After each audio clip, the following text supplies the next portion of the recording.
Welcome to the 42nd episode of the New Ventures podcast. I'm your host, Sanjoy Sanyal, the founder of Regain Paradise, a boutique climate firm, and a visiting fellow at the Cambridge Judge Business School. I host the New Ventures podcast to help people starting climate initiatives learn from others who are already progressed in their paths. Today, we're going to talk about green hydrogen. The Economist has called UK's hydrogen policy ambitious and a good starting point. As a part of implementing the policy, the government has awarded 22 companies with grants to produce hydrogen using bioenergy with carbon capture and storage. To understand how these grants can spur innovation in the hydrogen market, we have with us Ravinder Shan, the CEO of Phoebus Power, and his company is one of those which has won this award. Ravinder, welcome to the podcast. Thank you, Sanjoy. Ravinder, your project, as I said, is in the broad area of producing hydrogen with bioenergy and carbon capture and storage. I think we should start by just explaining this word a little bit. Yeah, green hydrogen by definition means that generation of hydrogen through zero emissions. So anything that does that is called green hydrogen. Hydrogen per se, production of hydrogen is so many different colors today that people often get confused. So there is green, there is blue, there is turquoise, there's so many different colors. But green hydrogen is what we are focusing on because it helps UK achieve its net zero ambitions. And just because it is zero emissions, it helps them move towards a cleaner and a better society as well.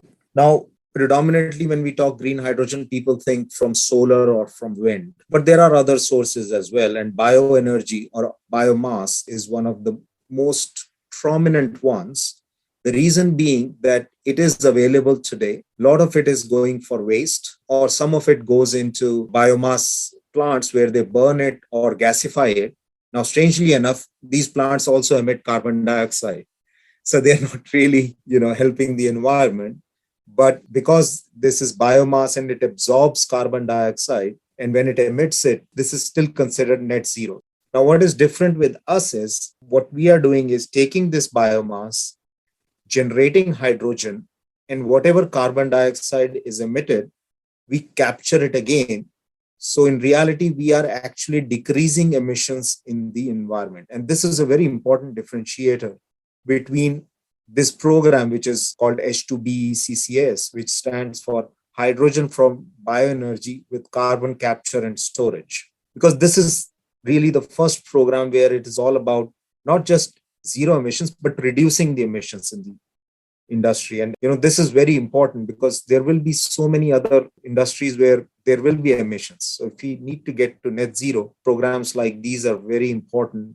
Now, what is hydrogen from bioenergy? What does it mean? Very simply, bioenergy or biomass, it consists of carbon, hydrogen, and oxygen. These three are the main components. Typically, it's in the form of glucose or cellulose. So what we do is we break this carbon, hydrogen, and oxygen bonds to take out hydrogen, and then there is carbon dioxide or CO2 left, which is again captured in our process to actually help improve the production of hydrogen.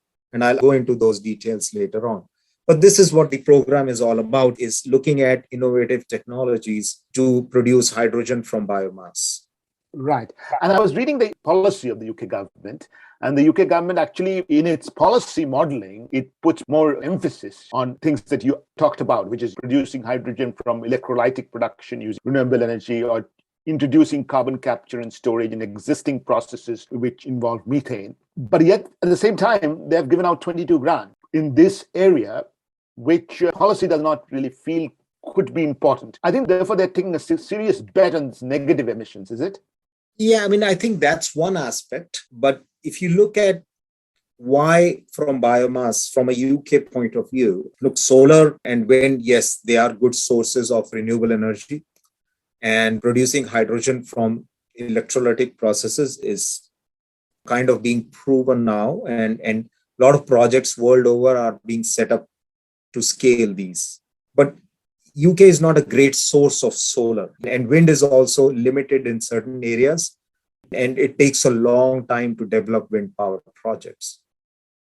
So if UK needs to get to and meet its decarbonization goals, hydrogen is definitely one important piece of it. But how do they produce a lot of hydrogen if they don't have enough solar resource and wind? And make sure that it is zero carbon as well. So that's where biomass comes in. And there is a lot of biomass availability in UK. As I mentioned, part of it is also being used in biomass power plants. So there are opportunities where there have been benchmark studies done on biomass to hydrogen by UK government itself. And they have realized that the opportunity to get to the lowest cost of hydrogen is actually with biomass. So that's where this initiative is, it's all about, is that can we find some innovative technologies, help them with the initial stages of development so that they can reach commercialization in the next 2 to 3 years. And that's when large scale deployment of these technologies happen and we get to the lowest cost of hydrogen. Just to give you an example, our initial estimates, and we do work on solar to generate green hydrogen as well, are about 7 to 8 pounds per kg for hydrogen if we do from solar electrolytic. This would in next 2 years. We are looking at biomass to do the same thing, hydrogen production around less than 3 pounds per kg. So less than half of what is possible with solar in the UK. So that's where there is a huge potential to do this. And that's why this interest. But all of these technologies are in early stages. So we need government grants to actually do the feasibilities, come up with the right model and implementation strategies for demonstration projects. And the next phase is to get the grant for demonstration projects and then get to commercialization in 2 years. And these 22 projects are in 3 areas, right? Feedback processing, gasification components, novel biohydrogen technologies. You'll have to explain these words to our audience, just using perhaps words that a high school student would understand. Sure. So traditionally, all biomass to energy pathway world over and UK as well is gasification of biomass to produce syngas, which is actually used then to power plants or used for heating purposes. Now, syngas is nothing but carbon monoxide and hydrogen. And so this is a pathway which has been followed. It still exists. Most of biomass actually that is being used in UK goes to gasifier plants to do this. So there is a possibility to then extract from the syngas, which is a mixture of carbon monoxide and hydrogen, is to take the hydrogen out and through water shift, convert carbon monoxide to carbon dioxide and capture it. So that's one part of it, which is actually forms a part of category 2 called the gasification. Now, the feedstock for this gasification is the biomass, and how can you process it so that it can provide the right amount of syngas, which is carbon monoxide and hydrogen, and the mix should be such that the hydrogen production is maximized. So that's where the category 1 is, which is feedstock pre-processing. So these two categories, category 1 and category 2, are kind of related to each other and supplement each other. That first one focuses on processing of feedstock so that it can go into gasifier plants to maximize hydrogen production. And the second one is to improve the gasification processes. One is for the separation of carbon monoxide and hydrogen, and also to ensure that there is a process to capture carbon dioxide. And the third category, which is where we won the grant, is the novel biohydrogen technologies. Now, within novel biohydrogen technologies, there are quite a few different ones which do not involve gasification.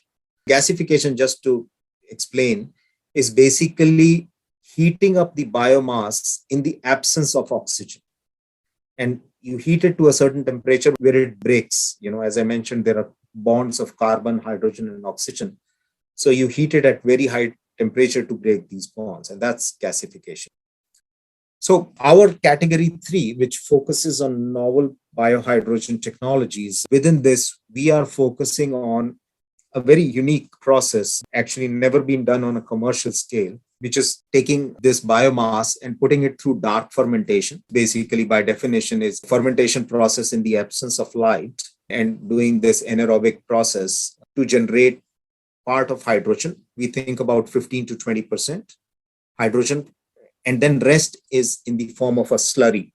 This slurry then we take into a next process called photofermentation, which by definition, photo is in the presence of light, and we do the fermentation process in the presence of light. And here again, we generate about 45 to 50% of the hydrogen. And the rest is all again slurries, which can be then refined to produce fertilizers. It's called digestate, but it's very rich in compounds which can help soil growth. So this is our novel biohydrogen technology. We think there is a huge potential here to do this. And then any carbon dioxide that is generated in this process, we take it and put it through a proprietary process to actually generate more algae, which is again used in the process of dark fermentation. So it's a closed loop process of carbon dioxide capture. And we think we can capture about 95% of the carbon dioxide in this process, eventually get to 100% hydrogen production from this process. So those are the three categories. But for us, it's the category 3, which is the novel biohydrogen technologies where we are. Well, you've done a fantastic job. Obviously, there are other novel biohydrogen technologies on which grants have been given, but the one that you are talking about is obviously very interesting.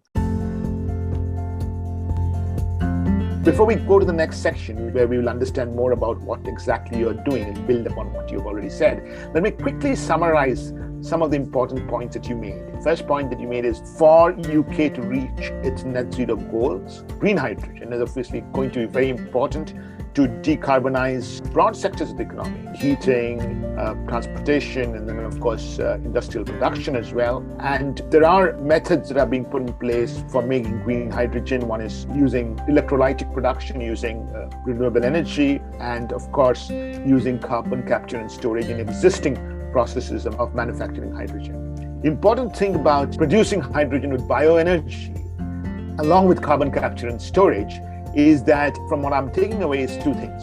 One is that it is actually negative emissions because the biomass actually absorbs carbon dioxide in the first place. This has already been there in the UK. So the UK does have biomass plants. But the other thing that you mentioned, which is I think important, is that early modeling shows that this could be actually cheaper than, let's say, the electrolytic production of hydrogen using renewable energy, almost half the price. But obviously, these technologies are in early stage and therefore need grants to be demonstrated and scaled up, which is what you're doing. And these grants given out by the UK government are, one is around improving the gasification, which is improving the warming up process to produce more hydrogen. And of course, having the necessary feedstock to be able to be used in these gasification technologies. And the other is, of course, completely new ways of manufacturing green hydrogen. In your case, it is using fermentation, first without light and then with light, but to produce, for very high conversion rates is what I'm taking away so far. Is that a reasonable summary? Yeah, I think you did a great job of summarizing, definitely. This is such an interesting topic. So we move to the next section and we'll try and build on this. We've already explained what you're going to do with the grant. And obviously my first question is, who are your partners? Yeah, so we have partnered with Grassroots Energy Technology, which is a company that focuses on these fermentation and digestion processes. So traditionally, biomass is also being used in UK and world over is in AD plants or anaerobic digestion plants to produce biogas. And biogas is nothing but predominantly methane, but some other gases as well. And Grassroots actually focuses on production of biomethane. And then they've got few projects around this all over the world, specifically in India. Now, what we do is we use the same digestion process, but with some proprietary improvements and enhancements and changes to produce and to also condition these bacteria, which are used in fermentation, to produce hydrogen instead of methane. So that was the interesting and novel part of this technology, where grassroots had done quite a bit of work, have some patents around it as well. All of these are at laboratory scale. So we chose them and we partnered with them to help us actually develop this further. And then our second partner in this is our laboratory partner, which is Newcastle University. Newcastle University has a lab which is dedicated to these bioengineering aspects, and we are working with them very closely. In addition, they also have a chemical engineering department, which can provide all the laboratory testing facilities and also help us in developing a small pilot, which we can later on scale as a demonstration project. So these are our two partners. One of the additional benefits I'll mention here with Newcastle University is that they also do farming on almost 800 hectares. So they have availability to all kinds of feedstocks that we will need for testing of these technologies that we are developing with grassroots. Right. And then with this particular grant, what are you trying to achieve? So we have quite a few objectives. A major objective is to actually develop a feasibility study for demonstrating this technology at scale. Currently, as I said, there is no commercial project. It has been attempted on laboratory levels. There are enough studies to show that, yes, it is possible to do this, to produce hydrogen through this biphasic process from different biomass feedstocks. Currently, the yields are around 1% at laboratory level. Theoretical yield is about 16%. So our goal is to get to 2.5-3% by the end of this. So you can imagine that there are certain enhancements and improvements that we are doing through this grant and through the laboratory tests that we are doing, that we get to this. And the end of this grant, our intent is to have a complete study which showcases what do we need to do to set up a demonstration project, which is a phase 2 of this grant, where all the 22 projects which have been chosen will be eligible to apply for the phase 2, where 2 to 3 projects will be selected.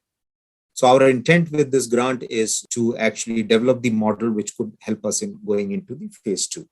Now, go a little bit more detail, what we are doing is there are many different kinds of biomass available. So one aspect that we want to do is identify what biomass provides what kind of yield. And eventually, we foresee in the future that we will be blending different biomass feedstocks to get to the right mix. And all these feedstocks are very geographically dispersed all across UK. And our model is not to set up one project. Our model is, and the advantage of our model also is that it can be distributed. So rather than setting one big project in one place, we can be distributed all across UK, very near the sources of consumption, and set up these projects. So we are already thinking of commercialization of these projects when we are doing these feasibility studies. We've chosen 4 feedstocks. One is the straw, which is coming from wheat or barley or oat. So it's an agri-waste. The second is energy crops, which this is also a major initiative of UK government, where they are growing miscanthus or SRC willow. And these energy crops are again going into these biomass plants that I talked about. Third is the food waste, which also we generate quite a bit in UK, and to look at the food waste. And the fourth is grass, herbal lays. And UK has a lot of grassland, which is actually currently a huge potential to produce energy as well. So these 4 feedstocks we are testing. And then what we are doing is we are developing a design for the bioreactors, both the dark fermentation and the photofermentation bioreactors that can be developed on scale for the phase 2 demonstration project. So we are developing these designs currently and testing them on a very small laboratory scale. And based on our data and based on our experiments, we'll be able to design what kind of reactors we need for the demonstration project. So these are the major initiatives of this, what we intend to do with this grant. This is, again, very, very interesting. I'll pick up on several things which you already said. But one of the things that I am immediately thinking about is that this movement from 1% to 2%, and then the demonstration project that you would be doing, will the demonstration project at commercial level, or it will not be? Just to give you a size, so right now at the laboratory level, we are testing feedstocks in grams and kilograms. And what we are thinking of going in the demonstration project is somewhere between 10 tons to 20 tons per day of feedstock product, which will go as input into this biomass. So there is a scale that is going to happen on the demonstration project side. But the experiments on the laboratory level are very important for us to figure out the right parameters, right design criteria, and the right feedstocks that we need to go for this demonstration project. Right. From the 20-ton use of biomass in the demonstration project, the amount of hydrogen that will be produced, will it need to be stored or distributed, or how will it be used? Yes. So for us, it's very important to choose a site where we can actually utilize this hydrogen. So that's where we have chosen one of the farms, which is managed and owned by Newcastle University. They already have quite a bit of infrastructure there. So they will need the heat, they'll need the energy, the electricity as well. So we are still working on the design of how and what can be consumed on site. But the intent is to set up something like a CHP, combined heat and power unit to run the farm. So provide the heat and electricity to the farm. And if there is any excess electricity, we can always put it back into the grid. And the second is, if there is excess hydrogen, we might just store and ship it to Newcastle City, which is very near this. I think it's about 15 to 20 miles. And in all the major cities in UK are actually planning hydrogen for mobility, so hydrogen buses. And so this is where this can be utilized as well. So 20 tons, we are thinking we can produce, I would say, about 600 kgs of hydrogen per day. So it's not a huge production if you look at manufacturing units, and I'll talk more about what we plan to do in future. It requires about few tons, from few tons to few hundred tons per day of hydrogen to meet their requirements. This is a very small production unit compared to commercial scale, but this will give us enough idea on what do we need to do to get to commercial scale in 2 years, 3 years time. Right, which is why you're calling it a demonstration project. Today is a feasibility study, demonstration project, and then commercial study. We'll obviously have to talk a little bit about the different types of feedstock that you're targeting. And I think the grass is obviously very important. The UK has a great tradition of commons, land area that is accessible to anybody. And one of UK's greatest traditions, I must say, is, of course, the park run concept. Every Saturday at 9 o'clock, people run the commons. Everybody understands that. What people will start questioning is about this energy plants, because everybody is going to be worried about early 2000s, right? When there was a lot of conversion of land that was available for food for energy crops, especially as we go into a cost of living crisis. Yeah, no, I think that's a very good point, because I think a lot of it is perception versus what is reality. Let me take one by one, and then I'll go a little bit more into what is next in terms of feedstocks, which will give you a good context of why we are starting here. First, which is straw. And straw is all agri waste. If you need to produce wheat, there will be wheat straw. If you need to produce oat, there will be oat straw. Barley, there will be barley straw. So the more we produce wheat, the more straw would be there. And it's in our interest that we actually increase farmland to do this. And today we produce about 11 to 12 million tons of straw per year in UK. Most of this straw goes into different applications, but a lot of it goes into these biomass plants where they burn it to generate carbon dioxide. We are talking of taking this straw, instead of generating carbon dioxide, actually reducing it. That's one area. The other is, a lot of it again also goes for animal bedding, where they use it for animal bedding. And then once it is done, this again actually goes into landfills. So we are talking of taking this animal bedding, which is actually a very good source for us, and using it. So our focus is with straw is to really focus on things which are actually now currently being used for applications which are harmful for the environment. So take them, there is enough availability, and increase farmland as well. So that the perception that we will be decreasing farmland actually is not true.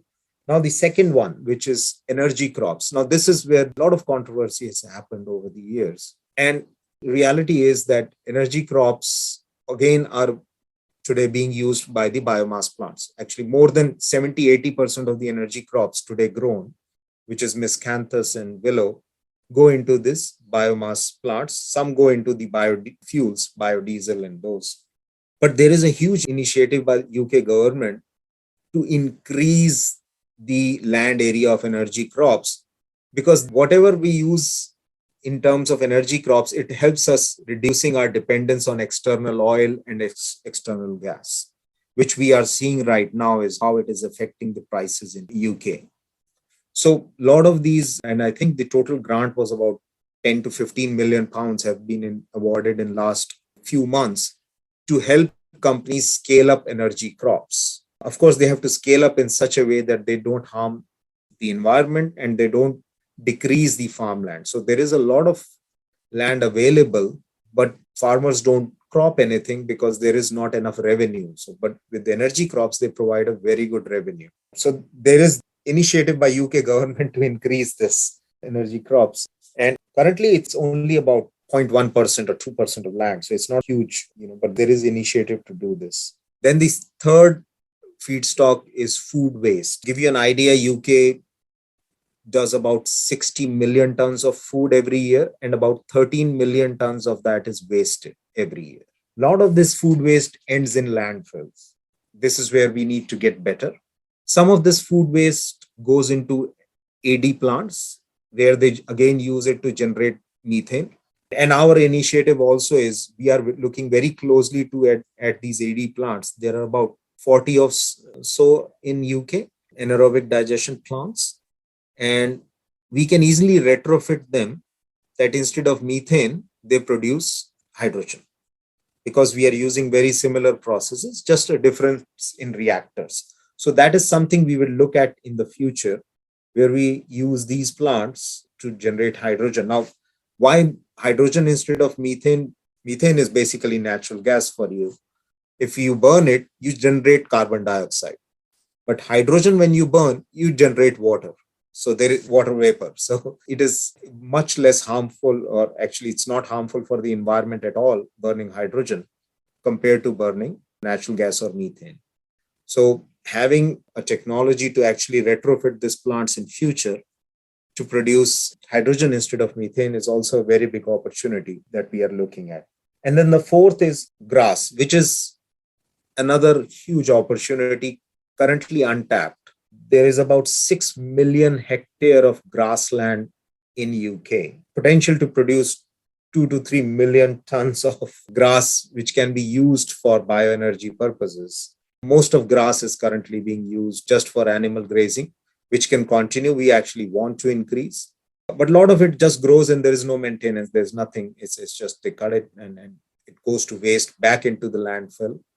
So this is again an area we are looking at closely. To reiterate, I mean, all these four feedstocks that we have chosen today are by design, because we think there is a lot of wastage that still happens. And what we want to do is utilize this waste and create a model where a lot of this waste, instead of going into technologies which are generating carbon dioxide or going into landfills, we are able to generate hydrogen, which is essential for our energy requirements and also for decarbonization. I think this is an adequate explanation. And another thing that I wanted to pick up a little bit on is this point that you made about these plants being distributed. To me, obviously, again, we're not there yet. You will get through this phase, then you will get through demonstration phase, and then you'll get there. But, we are all optimists. And if we get to a point where you can actually locate these plants all over the United Kingdom, what would this mean for the heartland of the country? So let me explain what I mean by distributed. One of the biggest challenges with hydrogen is transportation. Hydrogen is the lightest molecule. In terms of volume, it's not energy dense. In terms of weight, it is. So if you have to store hydrogen, you need to really compress it to very high temperatures. If you want to transport it, you either need to make it into a liquid hydrogen, which again requires very low temperatures, almost minus 200 degrees Celsius in high pressures, or you need to convert it into other carriers like ammonia. Now, if you look at biomass is also a carrier of hydrogen, and it's easier to transport biomass than to transport hydrogen. And even today, if you look at these biomass plants, biomass produced in south of England travels all across England to north to go to these biomass plants where it is burnt and generate CO2. So one of the things that we really want to focus on is that optimal utilization of biomass. It is being produced all over the country. That's why these different feedstocks, having these kind of collection points near where each kind of biomass is being produced or is available in volume. But more importantly, we want to be distributed because we want to be near the consumption points. Now, consumption points today could be these natural gas substations, which are all across UK, and they are already experimenting, some of the natural gas operators, on adding hydrogen to it. And today, the system can take about 10 to 15% of hydrogen. You can easily add, which is basically, reducing your natural gas emissions by 10 to 15%. But the other area, which is very, very important for us, is the industry. Industry is one of the most difficult sectors to decarbonize. And I mean industry which is energy intensive and heat intensive. Industry that requires a lot of heat for its manufacturing process. So we are talking of steel industry, we are talking of paper industry. There are about 12, 13 different kinds of industries which have been earmarked by UK government where they need to decarbonize. But the only option for them to decarbonize is to do away with natural gas. And for that, hydrogen is the best alternative. So this is where we are thinking to be near the industries, near the consumption points. And our footprint is not very big with these. I think our ideal size would be 50 to 100 tons per day of feedstock, which can be easily available for us in different geographies. And we'll be very near these consumption points, providing hydrogen directly to the consumer. Additionally, UK government is also planning hydrogen pipelines around industrial areas.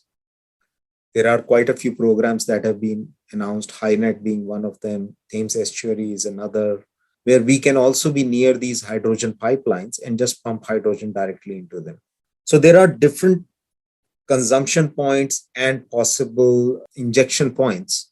That's why we need to be distributed.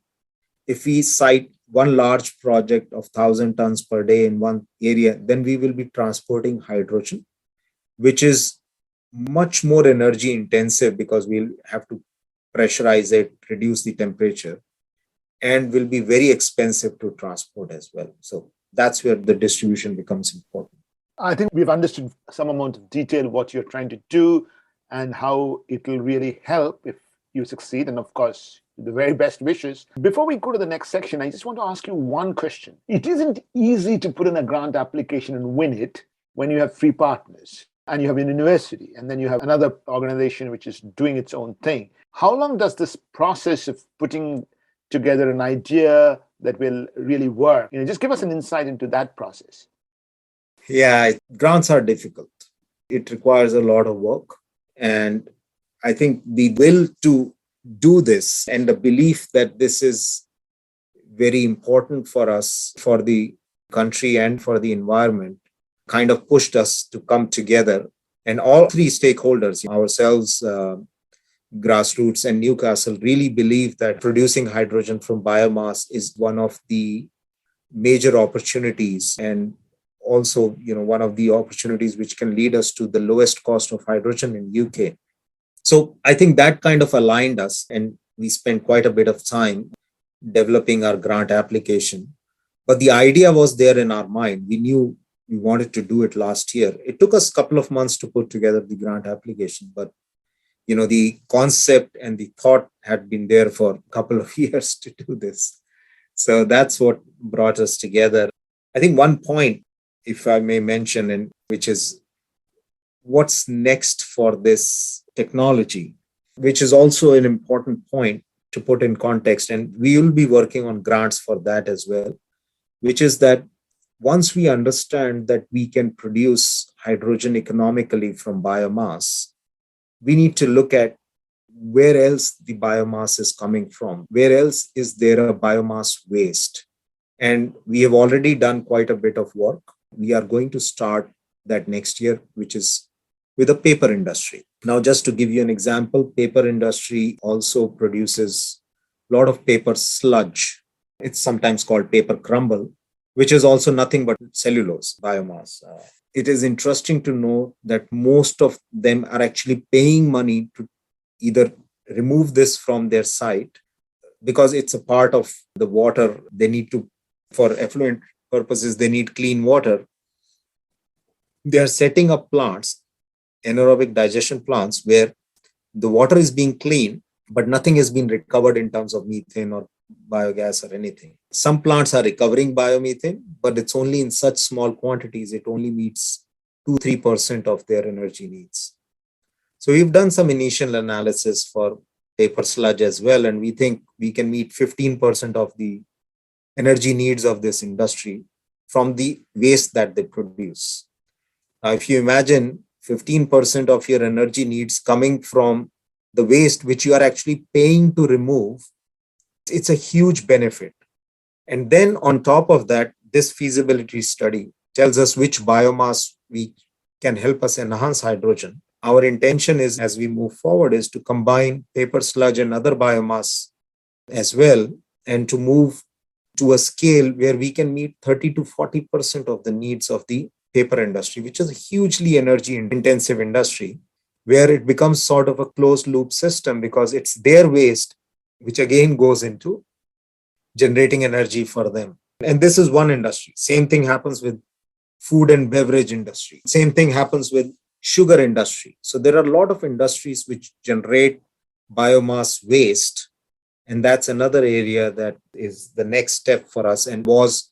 So this grant application is the first step for us. There are many more areas where we think there is a potential, and we will be looking for grant applications to develop that. And that's the reason to keep on working on this and developing this so that we can get to a point.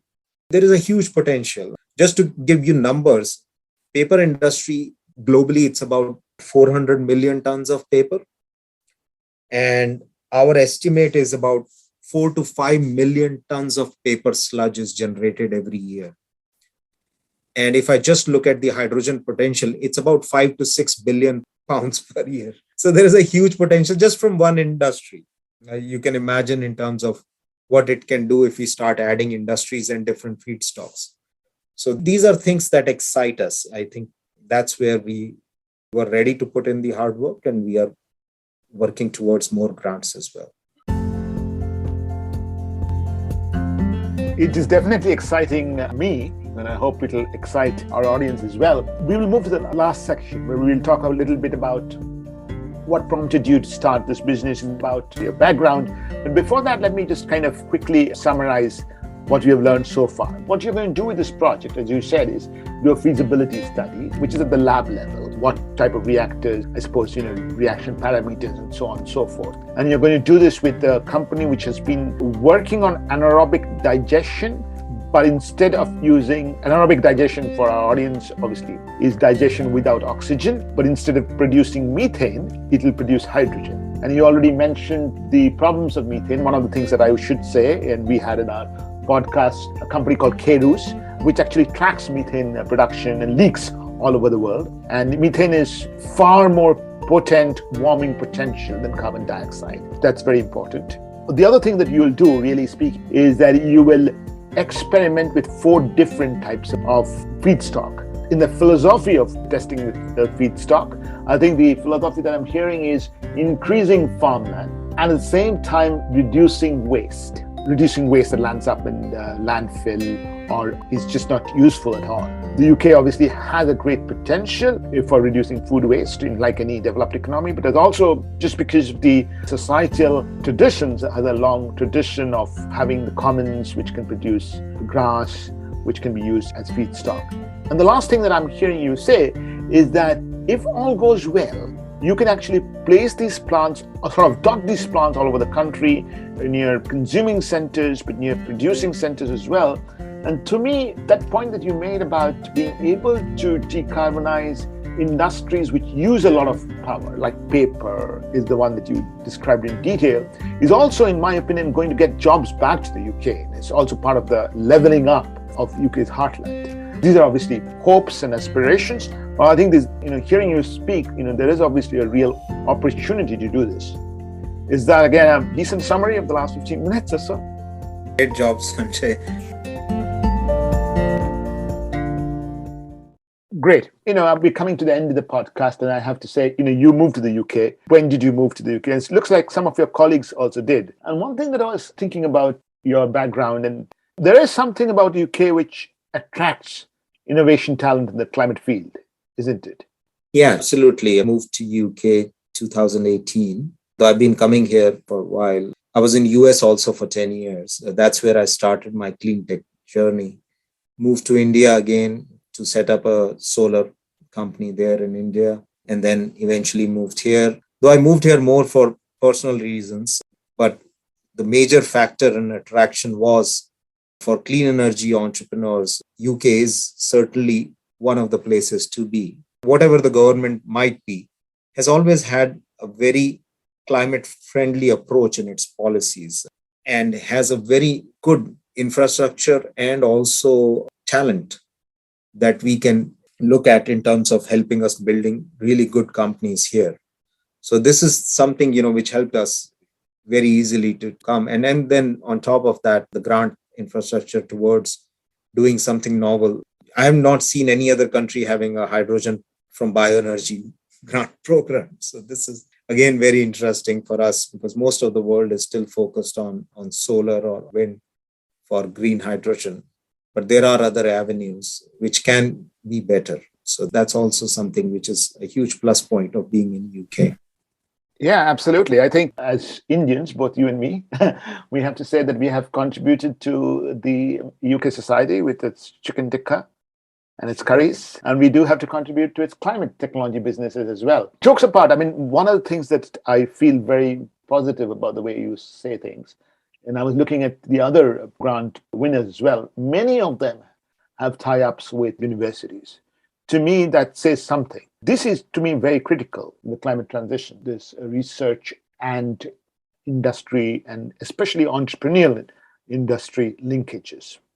Yes, absolutely. I think universities is another, and the way we've seen with Newcastle, and we've worked with other universities as well in the past, they are also as keen as us to do this. They are also very keen to help us in terms of commercialization. A lot of times universities think of R&D and they think more on research papers and all of that. But I've seen a lot of these universities are thinking on how can these entrepreneurs commercialize and how can they help us in doing this? And that actually is very much aligned with why would we want to work with universities, is that they believe in this. They believe that working on these technologies and then commercialization of these is the way to go. And they have put their resources behind it. So that's something, definitely, it's a credit to the system here and to the universities in UK. And with that, any final thoughts? And if people want to get in touch with you, how should they? I'm available. People can always reach out to me through LinkedIn or through our company website. And, happy to chat with anyone and be in touch with anyone who is interested in this sector. For us, both hydrogen and clean energy are some areas, that we know we will always be very keen to collaborate and partner with others. So always looking forward to talking with like-minded individuals. So please do reach out. And I'm always open to learning from others as well. That's a very nice thing for you to say, Ravinder. With that, thank you very much, Ravinder. It was wonderful. Thank you, Sanjay. Thank you for having me. Forward to in the future. On that note, thank you very much. Follow me on LinkedIn, Medium, and Twitter to get fresh international perspectives of what people across the world are doing in this decade of climate action.